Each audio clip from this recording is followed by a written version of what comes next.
All right. So, why did the crab cross the road? To get to the other side. To go to No, to go it, to it, to go to Joe's Crab Shack. no. It didn't. It used the sidewalk. Crabs are creepy. They are. But now I want crab cakes. Oh God! Oh, I've got crab rangoon in the freezer. You would. I'm going to redirect that. So, for anybody that doesn't follow Tom on Facebook or social media of any kind, he is obsessed with crab rangoons. I wouldn't say obsessed. It's an unhealthy obsession.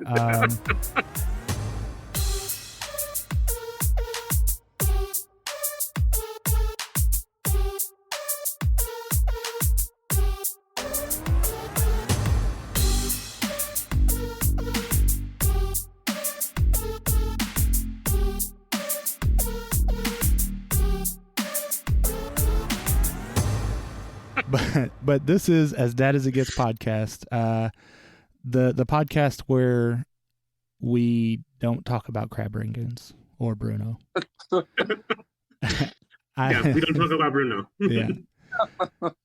I am your host, Larry, and with me today is not David, but rather Tom and a very special guest, Matthew. Hey. Say hi, Tom. How's everybody doing? Thank you. So today's topic, and I did a little bit of research and I didn't realize this. So I learned a couple of things. Today's topic is being an older parent. Me personally, I am 34. I didn't become a dad until 31. And for us, the reason that we waited so long was not really that we had a choice. We dealt with infertility and then going through fostering and stuff like that. So I ended up being kind of an older dad. And Tom, you're 35? 35, yeah. And Matthew? Yeah, about to turn 41. Okay, I didn't want to guess. I knew it was in the 40s because Tom was like, what's the topic today? And I was like, this is it. I've had a hard life. So, when did you become a dad, Matthew? So I was 28 when we had our first Holly, then 30 when we had our second, and we were done until 5 years ago when we had our little girl Jessica, who was a complete surprise and absolutely unplanned. So kind of got thrown all the way back into it again at 36, which, yeah, it's a lot harder this time around. It was, Yeah. I'm a big kid at heart, but getting up and down slides at the playground is so much harder at this age. You're not a big kid in your knees. No, or my hips, apparently. I stood up yesterday and somehow gave myself a hip injury by standing up. It's, yes, it's amazing. I will go to the park with Callie, and for one, where I'm a little bit chunkier, slides for children were not designed for people my size. No, but as a bigger dad myself, sideways often works. I just kind of wiggle down. I look like Winnie the Pooh at the playground. Yeah. Tracksuit and sideways is the way to go. And it's weird because at my age now, there are people I went to high school with that are grandparents at their 35, 34.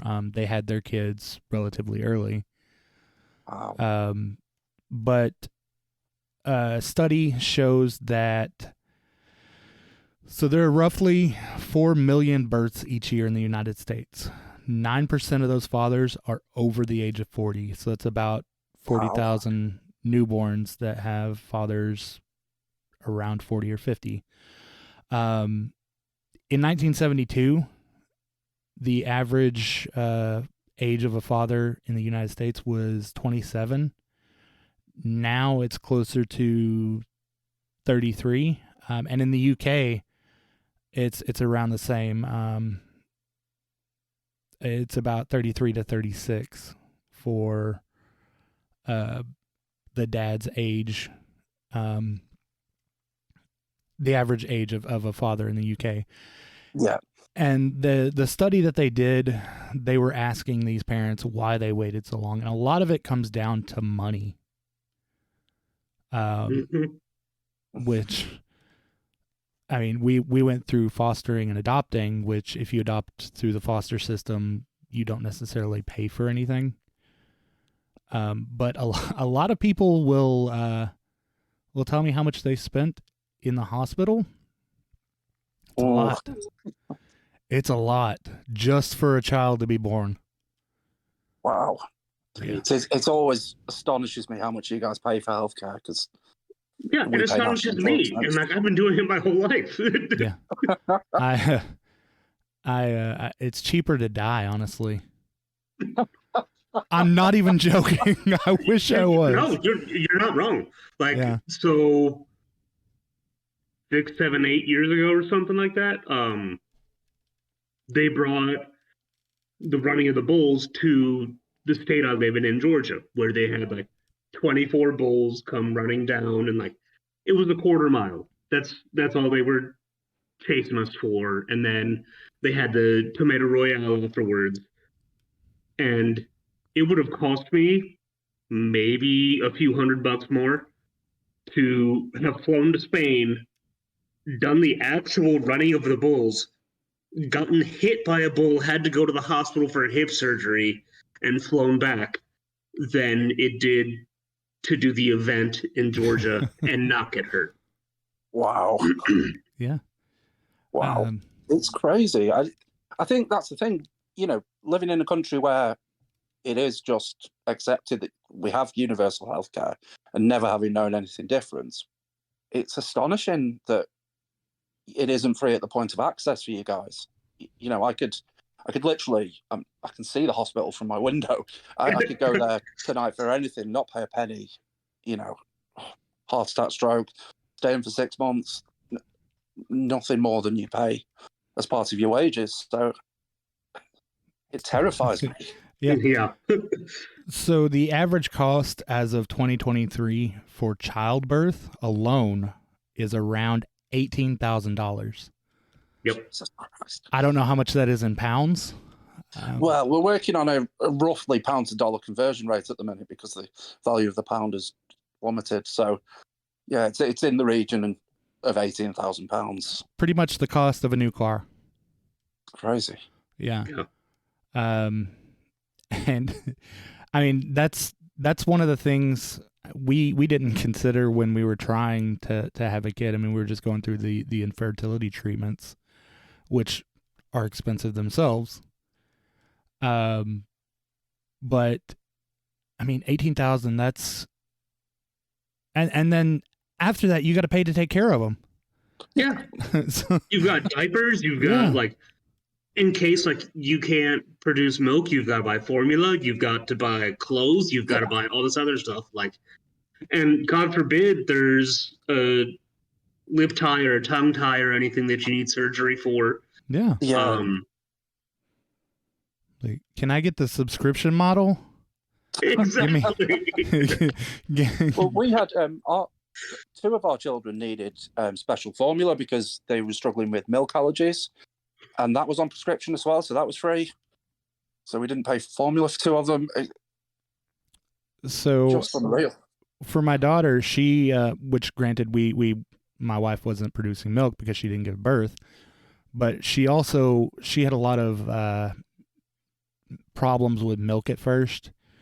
So the formula that we had, thankfully through the foster care, we got assistance with it. But it was like $40-something a can, and she would go through a couple cans a month. So I was glad when she started eating solid food. Yeah. And I mean, that's another thing to look at. As parents, as we get older, there are more risks with childbirth. Not necessarily from the dad's point of view, I mean, their swimmers are the same throughout their entire life, but for the mother, as they get older, it's more of a risk of complications or, I mean, even death. Yeah. Mm-hmm. Well, my wife, she gave birth to Jessica, our youngest, on her birthday. She was due a week or so after that, but we ended up being induced the day before her birthday, and once she turned 35, it was considered a geriatric pregnancy. So you can imagine that's a harsh how, term. 35? Yeah, geriatric at 35 is the sort of medical definition of geriatric in pregnancy. So I don't think it helped that I was counting down to midnight for her birthday. Hey, you're geriatric now. She wanted to kill me. I mean, look at all the discounts you get. Senior citizen discount. Yeah. Some of the medical terminology of pregnancy is horrible anyway. Like, when they talk about whether a baby's viable before a certain number of weeks, and especially we had early scans with our first, and the attitude was kind of, oh well, it's not viable yet. And it's like, well, it's our baby, you don't sort of feel it the same. But yeah, the geriatric moniker was fun for me. It wasn't so much for her. I hope she never listens to this episode. Like, I want her to, like, just for the fun of it, but then at the same time, for you, Matthew, I don't want her to. Yeah. But I mean, you take that 18,000 and add complications, and it's going to be more. And at that point, it would be cheaper to die. I mean, the average funeral is around 12 to 15,000. I was going to say 12. Wow. Yeah. So it's cheaper to just be like, all right, later.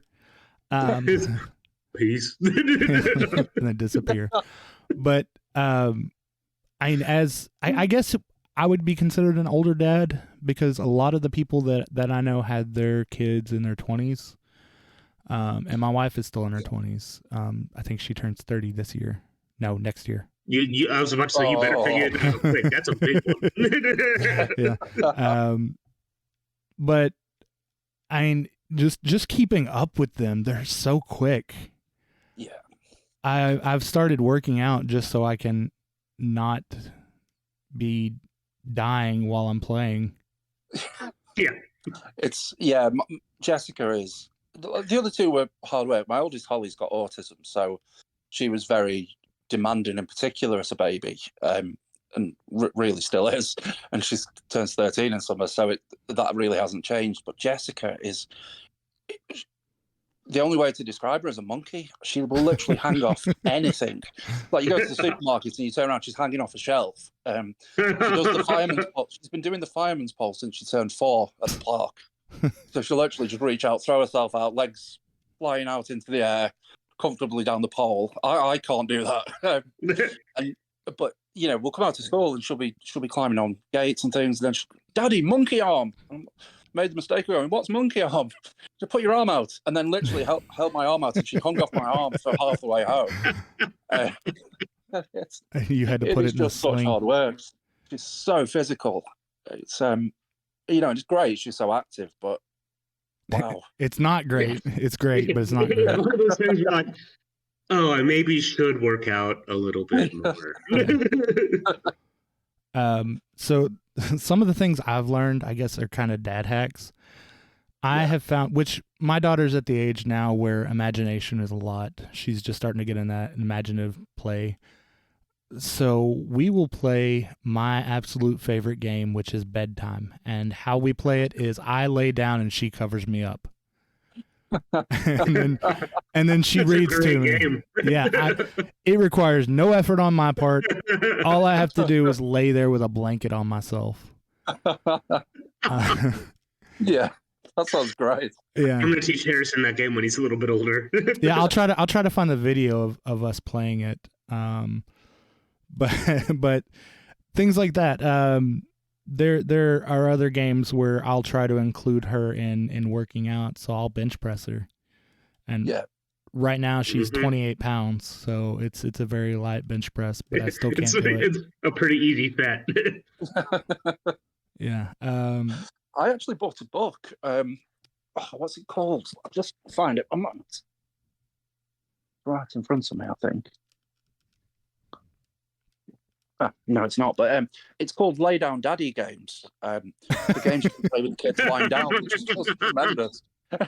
Somebody recommended it on the Bluey group, and I was just straight onto Amazon, and it's just stuff you can do without really moving, which is tremendous. What are some of those games? So it's things like like Blue Mountains in Bluey, and that kind of thing. What else was in there? Playing bus on the sofa. So one of you's the bus driver and one of you's the passenger. Like really simple stuff like that, but just stuff that really takes very little effort, which is helpful to me. I've got fibromyalgia, so like, everything hurts all the time, and then you add 3 children into that, and everything really hurts all the time. Yeah. Especially when you have to drive Rita around everywhere. Yes. Yeah, absolutely. It's just she's wild. Getting her to sit still for anything is difficult. Although she will sometimes. She'll sit still for Japanese anime that involves cats for like 2 hours. But It's the cat ones, though. And then that's another thing. A lot of people will judge people for screen time, but I think as a parent nowadays, it's needed, especially with how fast paced our lives are. Yeah. Just giving them something to focus on while you can do everything that needs to be done. Yeah, I think so. And I think as well, if you're monitoring what the kids are using and it's got some educational value, I don't really see the issue with it. Certainly when I was younger, there wasn't. Looking 13 years ago for my eldest, it was kind of a new thing to be getting tablets and things like that. And sort of handing your kid your phone was all very new to be doing those kind of things. But actually, there's a real educational value in it. I don't know if you guys have Netflix with children's account settings, but Netflix have started sending me a weekly email that shows how much she's used Netflix, but also the kind of programs she's used.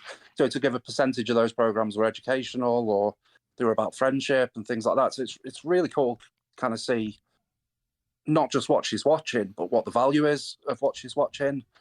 Yeah. And if she's watching, there's something on there at the minute with hamsters that are cars. That's some weird Japanese thing. And it's like, I'd much rather you were watching Bluey or... Yeah. I think not that. I think Netflix is the only one that does that too, and they'll recommend other shows like it. Yeah. I get those emails occasionally. Most of the time we're on Disney Plus, so we don't get those as much. Yeah. But YouTube will recommend stuff based on what you've watched, which is super cool because like I have my profile which is signed in to the TV that we use. So like you get a mix of like the music videos and songs and stuff I listen to, and then there's Miss Rachel and Silly Miss Lily. Yeah. My YouTube has a weird mixture of gaming, random fight videos, and just cooking videos, and then there's these weird kids toys videos. Yeah, we get a lot of the unboxing toys. Well, they're not even. Who's that one kid that like he made millions of dollars one year? That's Ryan. Like, just because Ryan, yeah. And like literally millions of dollars just for like his parents taking toys out of a box and him playing with them. And that's it. And like he maybe used it 2 or 3 times and then they resold it and got money off of that. Like it's crazy. I mean, my daughters have been sort of doing unboxing videos and stuff like that since. I remember doing me and my eldest used to have a show. She used to really like puppies. So I got a border collie hand puppet and we did the Pip and Doug show. She was Pip, I was Doug. I was this hand puppet dog, and we did a YouTube show for a little while when she was about 6. And her and Evie, who's 10, they still do all the YouTube stuff. Holly's got over 1 million views combined on YouTube from different videos she makes and stuff like that. Which I said, that's great, 1 million views. What do we do to monetize that? And it turns out it's not just because they've been making the YouTube shorts. It's actually, you can't monetize it until you've got so many hours of viewing. Someone saying, "Oh, why don't you do some tutorial videos that are a little bit longer? See if you can make some money off it for yourself." But yeah, 1 million views on combined on the different things that she does, because she plays Roblox and she makes anime characters and like I think it's called Gacha. There's an app where you can make and kind of animate characters doing different things, and so she does that and sets them to music videos, which is amazing, really, for her own kind of skills development. Yeah, yeah, she does really well. And then Evie is just pictures and videos of herself dancing in a room, doing TikToks. yeah, yeah, they're not allowed on TikTok. It's the only one I've really come down on because of the. Do you remember the video a couple of years ago? The guy who live streamed killing himself, and it kind of was all over TikTok. Yeah. He kind of shot himself, and it was. I saw it. It was haunting. Yeah, and so we've just kind of TikTok's the one we've stayed away from with the older two. Just yet, but they've got Instagram and Snapchat and stuff like that. I said to Holly, "Oh, you're nearly old enough to have Facebook." She's like, "Don't want Facebook. No one's got that. It's not cool." That's a. Oh, really? And that's, God, we had an intern at the job that I used to have a few years back, and he's like, "No, I just have an Instagram. I don't have a Facebook." I was like, Yeah. Oh, "What? How old am I?" I remember when Facebook first came out. I was like, this isn't going to take off. Everybody's going to stay on MySpace. Yeah. You had to have like a college web like email address to be able to even create an account. I was in college at the time. Yeah. And it was one of those like I couldn't wait to get my email address from Georgia State so I could be like, "Oh, now I've got a Facebook. I'm cool. Yeah. I'm one of those guys." And then you look at your old Facebook memories from, X amount of years ago. I think it was 2006 or 7 when I joined. And it's just the way the profile or the status settings were, it was yeah, Larry, you had to have like it was like whatever. Yeah, So I've noticed that with my memories as well. So like Matthew is feeling good. yeah. What? What was going on? What was I doing? Very different. We kind of use it as a scrapbook, really, for family members with Facebook, because Emma's family all live down south, so a couple of hours away, really, and so don't see the kids that often. So we use it as a way to communicate what the kids are doing, just updates on the family and stuff like that. So it's kind of hard to imagine not using Facebook at this point. But yeah, the kids are all. We're getting left behind, guys. Well, I mean, we've used Facebook to connect with my daughter's biological family, and that's cool. A lot of her brothers and sisters that we didn't really know much about have reached out to us on Facebook, so it does serve some purposes. Yeah. But as aging parents, I think that we do need to stay up. The lingo is what gets me. Yeah. So before I became a parent, I've got nephews that are they're teenagers now, and they think I'm cool because Uncle's got a PS5 and a VR, so he's the coolest guy around. But they were playing on my Xbox once, and I was like, "Hey guys, baby's asleep. You need to be quiet." And my nephew goes, "Bet." Which to me was like him saying, "Oh, I bet you I won't do this." But to him, he was saying, "Okay, yes, I understand." Yeah, bet. I got it. Yeah. Wow. And I got mad. I was like, "What'd you just say?" And he was like, "Bet." I was like, "I will turn this damn thing off." And he was so confused as to why I was mad, because he was like, "What are you talking about?" So I do think any parent, just understanding what your kids are saying can keep miscommunications like that from happening. Yeah. Yeah. Language is evolving in front of us very quickly. Yeah. In a way that I don't think it has in the past. Yeah. It's I mean, before it was a generational thing. Now it's a seasonal thing. Yeah. And I don't think Urban Dictionary can keep up with it. No, Because it's nice that you're still cool. I'm in the I used to be cool kind of. if you talk to my daughter, I'm not. But she's 3. She doesn't even know how to poop yet. Yeah, she still poops. She poops her pants. So. Yeah. But so, do you have any tips or tricks for those aging parents, the geriatrics?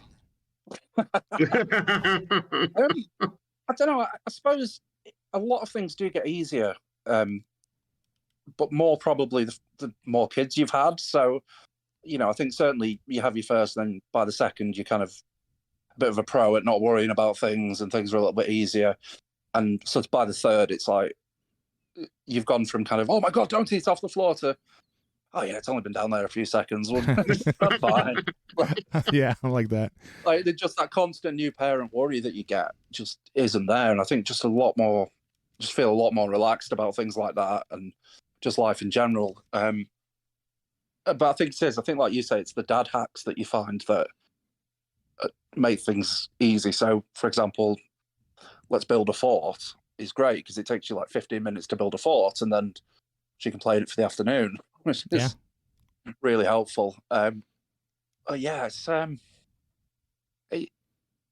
It's different. It's different being this much older than your child. Like I say, I think with the older two, I was a lot more active, and I was able to kind of run around at the park. And these days, it's kind of, I'll take you to the park and you play with your older sister. And I'm going to sit here and make sure you don't we just get hurt. There was an Easter egg hunt at school after school for the last day of term, and the typical thing that they kind of hidden eggs all around the school with clues as to where to find the other eggs. And me and my friend, who's the same age, and we're lucky really because our kids are all roughly the same age. So we've got two are in the same year as high school. My middle daughter is a year older than his son, and their youngest is 2 years older than my 4-year-old. But they're absolutely like best friends. And so with all of them at school, it was kind of Easter egg hunt time. Down we go. Here's the pen and paper, and we found a bench when we just sat down and we're just like, yeah, go on, that's great. Go on, that's great fun. Go for it. And all the parents and teachers were coming past and said, aren't you doing it? And it's like watching all the young parents like running around like everywhere with the kids. And we're like, no, they've got the siblings. We're cheering them on. That's our role. We're kind of every time they pass us, we go, woo, go on, it's great. Well done. Have you looked at that one over there? Yeah, our function was very easy. I can't wait to get to that level of parenting, because like right now, if Harrison is outside of my line of sight, like I start worrying, like, oh yeah, what if something happens? It's my fault. Like, and it's one of those like I have to chase him around the house, like even though like he's literally just walking around the counter, grabbing Tupperware from the cabinet and bringing it back to me. Like, I need to see him do that. You'll eventually get to the point to where you just need to hear them. Yes. Because a silent child is a problem child. Yeah. There's a reason they're quiet. There's nothing silent about my child. Yeah. And speaking of silence, my daughter's just waking up from her nap. So we'll have to cut this short, unfortunately. But I think as far as those parents that are a little bit older, every one of you guys have earned every gray hair that your child has given you. I'm not doing bad, actually, for 41. I've got a couple in my beard, but none on my head, which is amazing. I've got them all in my beard, and I've started losing my hair quicker now. So every I'm ordered a shaver. I'm about to just cut it all off. Yes, I've got long hair. I'm kind of recognizing this is probably the last time. But I grew it out recently to donate. There's a charity in the UK that makes wigs for children with cancer. I've done that for one over here. It's amazing. So I grew it out and donated it, and I'm kind of it's getting thinner and thinner, but I'm just hanging on to make one more donation before. Mine started. Mine started getting super thin, like after the first time I grew it out to donate it, like it got to like my armpit, Yeah. and then I cut it all off. I donated it, and now it's, I mean, you can see. Yeah. So- Oh, I know we need to finish, but I need Yeah. to share one super dad, older dad thing. Walking to school, my daughter was walking with Chili, with my wife. Don't have to call her Chili here, but she was walking to school with her, and there was a young parent who was about 21, and she'd got a couple of young kids, and she was like, "Wow, it's amazing! Look at everything you're doing! It's super! It's fantastic!" And she came home and she said, "Daddy, why can't you be that enthusiastic?" I was like, "But I am. I come to all of your school performances, assemblies. I've got all of your certificates all over the dining room wall. Like I couldn't be more enthusiastic than I am being, I don't think." And she went, "No, yeah, but that lady was really enthusiastic." And she's regretted it ever since, because I have Celebrate by Kool and the Gang queued up on my phone when I get to school. And anytime she's got a certificate, I play it at full volume. And me and another dad dance all the way out of the gate and down the main road to celebrate.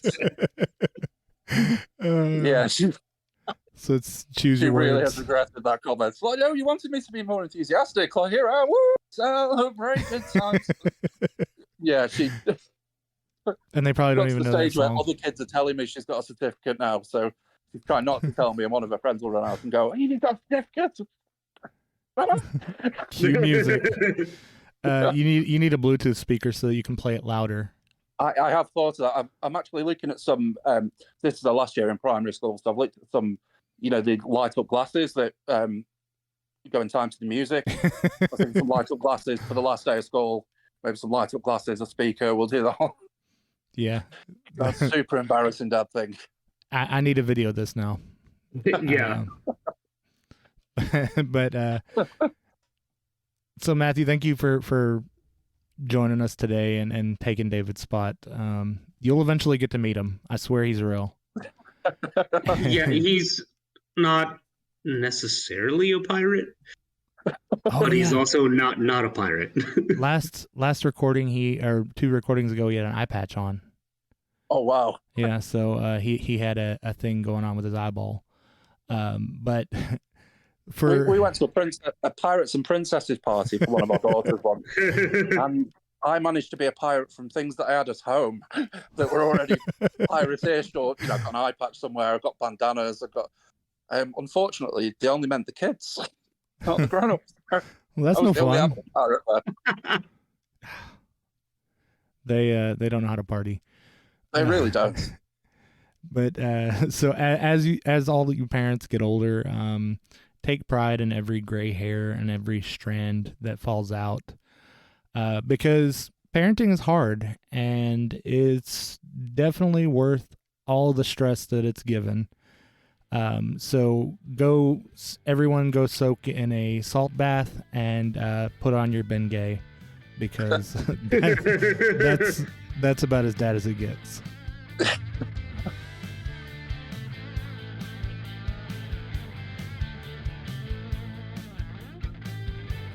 If you enjoy our content, please give us a 5-star rating and review on your favorite podcast platform. And if you want to keep up with the latest dad jokes and memes, find us on Instagram at AsDadAsItGetsPod. If you want to reach out to us, you can find us at AsDadAsItGets@gmail.com.